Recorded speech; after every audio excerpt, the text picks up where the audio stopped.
तो स्वागत है आपका ए आज़ाद कॉन्सेप्ट यूट्यूब चैनल पर।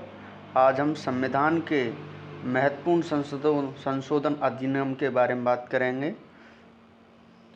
पहला संविधान संशोधन अधिनियम 1951। इसके द्वारा अनुच्छेद 15(4) में राज्य को सामाजिक आर्थिक रूप से पिछड़े वर्गों की उन्नति के लिए विशेष प्रावधान करने का अधिकार दिया गया। अनुच्छेद 21(ब) भूमि सुधार और इसमें शामिल अन्य कानूनों को न्यायिक समीक्षा से बचाने के लिए 9वीं अनुसूची जोड़ी गई। ठीक है, जो कानून बनाए जा रहे थे उनको संरक्षण देने के लिए 9वीं अनुसूची को जोड़ा गया। अगर 9वीं अनुसूची में कोई भी कानून डाल दिया जाएगा तो सुप्रीम कोर्ट उसकी न्यायिक समीक्षा नहीं कर सकता है, इसके लिए 9वीं अनुसूची जोड़ी गई। अनुच्छेद 1906 में वाक और अभिव्यक्ति स्वतंत्रता पर प्रतिबंधों के 3 और नए प्रावधान जोड़े गए। जैसे 3 लोक व्यवस्था है और विदेशी राज्य से अगर कोई मैत्री संबंध बना लेता है या अपराध करने के लिए उत्प्रेरित करता है तो ये जोड़े गए। इसके आधार पर आपकी जो बोलने की शक्ति है, वाक एवं अभिव्यक्ति स्वतंत्रता है, उस पर प्रतिबंध लगाया जा सकता है। 7वां संविधान संशोधन अधिनियम। इसके द्वारा राज्यों के मौजूदा वर्गीकरण को समाप्त कर दिया गया। जो पहले 4 प्रकार के राज्य होते थे उनको समाप्त करके 2 प्रकार के राज्यों यूटी और राज्य दो प्रकारों में बांट दिया गया और साथ में जो 7वां भाग था उसे समाप्त कर दिया गया। अनुच्छेद राज्यों को 14 राज्यों और 6 केंद्र शासित प्रदेशों में फिर से संगठित किया गया। केंद्र शासित प्रदेशों के लिए उच्च न्यायालयों के अधिकार क्षेत्रों का विस्तार किया गया। उच्च न्यायालय के अतिरिक्त कार्यवाहक न्यायाधीशों की नियुक्ति के लिए प्रावधान किया गया। 24वां संविधान संशोधन अधिनियम 1971 गोलकनाथ मामले में फैसले के प्रभाव को बेअसर करने के लिए यह संसद का एक प्रतिशोधी कार्य था। इसने अनुच्छेद 368 और 13 में संशोधन करके मौलिक अधिकारों सहित संविधान के किसी भी हिस्से में संशोधन करने की संसद की शक्ति की पुष्टि की।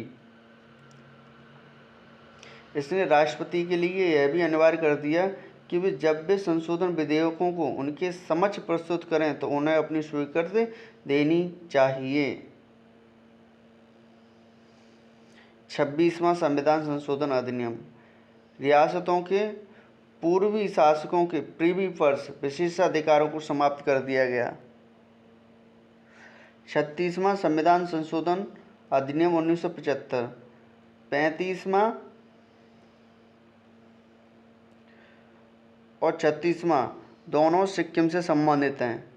35 के द्वारा सिक्किम को एक शहर राज्य का दर्जा दिया गया था और 36वां संविधान संशोधन अधिनियम लाकर उसे भारत संघ में एक पूर्ण राज्य का दर्जा बना दिया गया। 42वां संविधान संशोधन अधिनियम 1976।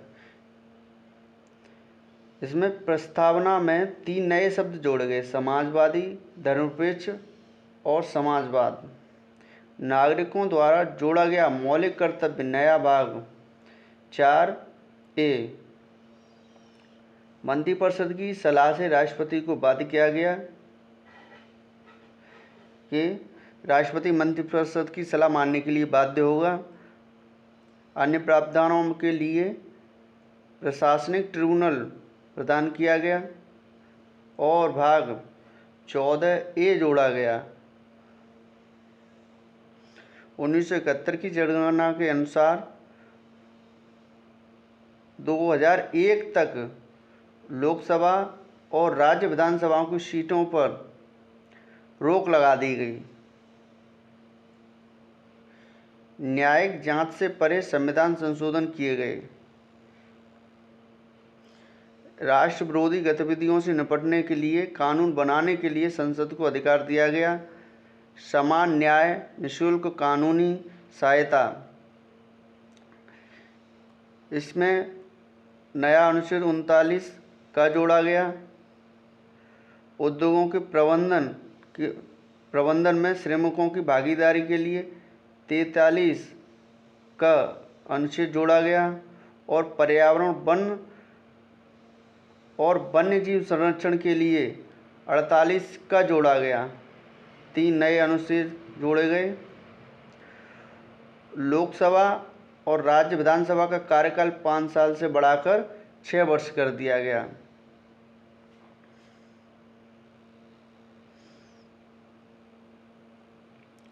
चवालीसवां संविधान संशोधन अधिनियम 1978।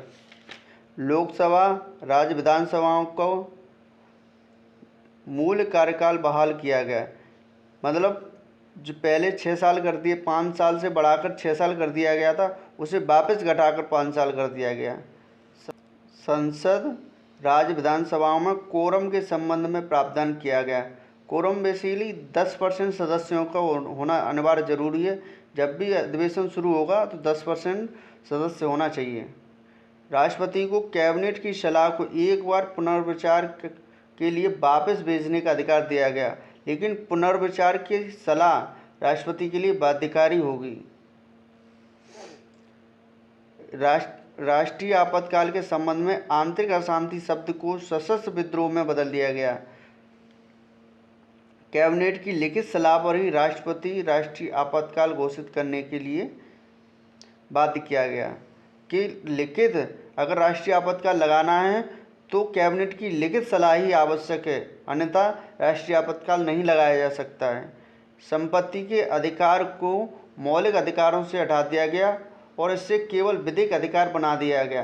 300 अनुच्छेद का में इसे जोड़ रहे हैं।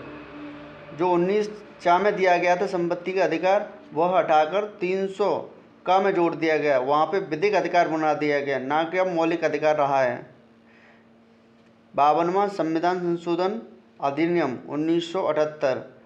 राजीव गांधी के शासन द्वारा दल बदल के आधार पर संसद राज्य विधानसभाओं के सदस्यों की अयोग्यता के प्रावधान किया गया और इस संबंध के लिए 10वीं अनुसूची जोड़ी गई।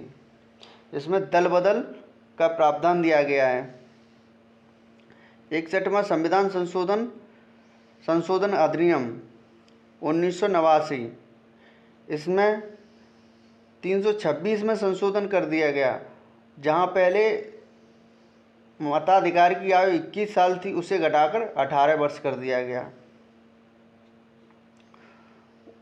65वां संविधान संशोधन अधिनियम 1990। अनुसूचित जाति अनुसूचित जनजाति के लिए एक विशेष अधिकारी के स्थान पर एक अनुसूचित जाति अनुसूचित जनजाति के लिए बहु सदस्यीय राष्ट्रीय आयोग की स्थापना का प्रावधान किया गया। 69वां संविधान संशोधन अधिनियम 1991 में किया गया। इसको दिल्ली को एनआरसी का दर्जा दिया गया। 69वें संविधान संशोधन द्वारा दिल्ली को एनआरसी का दर्जा दिया गया। 71वें संविधान संशोधन द्वारा जो 1992 में किया गया था, 8वीं जो अनुसूची थी उसमें 3 भाषाओं को जोड़ा गया, कोंकणी, मणिपुरी और नेपाली। 73वां संविधान संशोधन अधिनियम 1992। पंचायती राज व्यवस्थाओं को संवैधानिक दर्जा और संरक्षण प्रदान किया गया। संशोधन में पंचायतों के नाम से एक नया भाग 9 और एक नई 11वीं अनुसूची को जोड़ा गया।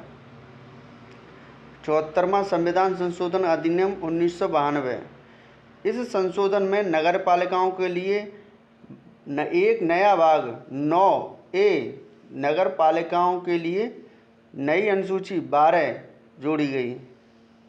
77वां संविधान संशोधन अधिनियम 1995। इसमें SC/ST के लिए सरकारी नौकरियों में पदोन्नति में आरक्षण का प्रावधान किया गया।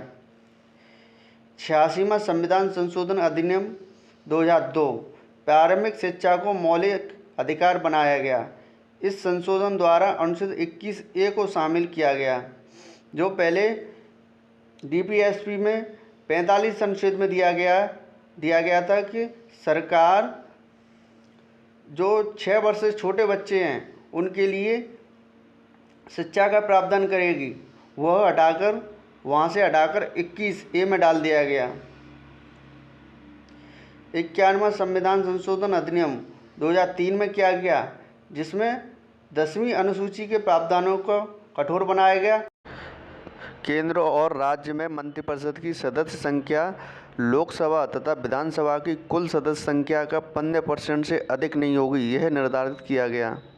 92वां संविधान संशोधन अधिनियम 2003 में लाया गया। इसके द्वारा 8वीं अनुसूची में 4 भाषाओं को जोड़ा गया: बोडो, डोंगरी, मैथिली और संथाली। 97वां संविधान संशोधन अधिनियम 2011, इसके द्वारा सहकारी समितियों की स्थापना के लिए भाग 9 भी जोड़ा गया।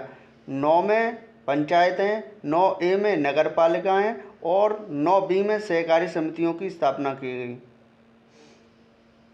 99वां संविधान संशोधन अधिनियम 2014, इसमें उच्चतम न्यायालय, उच्च न्यायालय के न्यायाधीशों की नियुक्ति की कॉलेजियम प्रणालियों के स्थान पर राष्ट्रीय न्यायिक नियुक्ति आयोग का गठन किया गया। इसको 2015 में सुप्रीम कोर्ट ने संशोधन को असंवैधानिक और शून्य घोषित कर दिया, जिससे कॉलेजियम प्रणाली फिर से सक्रिय हो गई। 100वां संविधान संशोधन अधिनियम 2015, भारत द्वारा कुछ क्षेत्रों का अधिग्रहण और बांग्लादेश को कुछ अन्य क्षेत्रों को हस्तांतरित किया गया, जिससे सीमा का निर्धारण अच्छे से हो सका। 101वां संविधान संशोधन अधिनियम 2016, जीएसटी को लाया गया। 102वां संविधान संशोधन अधिनियम 2018, ओबीसी आयोग का गठन किया गया, जिसे संवैधानिक दर्जा दिया गया। 103वां संविधान संशोधन अधिनियम ईडब्ल्यूएस के लिए लाया गया। नागरिकों के किसी भी आर्थिक रूप से कमजोर वर्ग की उन्नति के लिए राज्य को कोई विशेष प्रावधान करने का अधिकार दिया गया।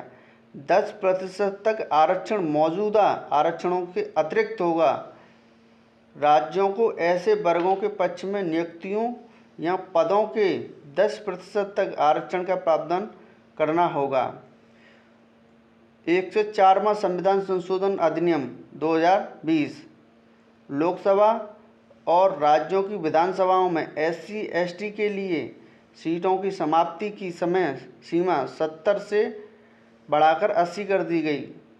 लोकसभा और राज्य विधानसभाओं में एंग्लो इंडियन समुदाय के आरक्षित सीटों को हटा दिया गया। जो लोकसभा और राज्य विधानसभाओं में जो एंग्लो इंडियन को वो मनोनीत किया जा सकता, लोकसभा में 2 और राज्य विधानसभा में 1 जो एंग्लो इंडियन को मनोनीत किया जाता था, उसको समाप्त कर दिया गया 104वां संविधान संशोधन अधिनियम द्वारा।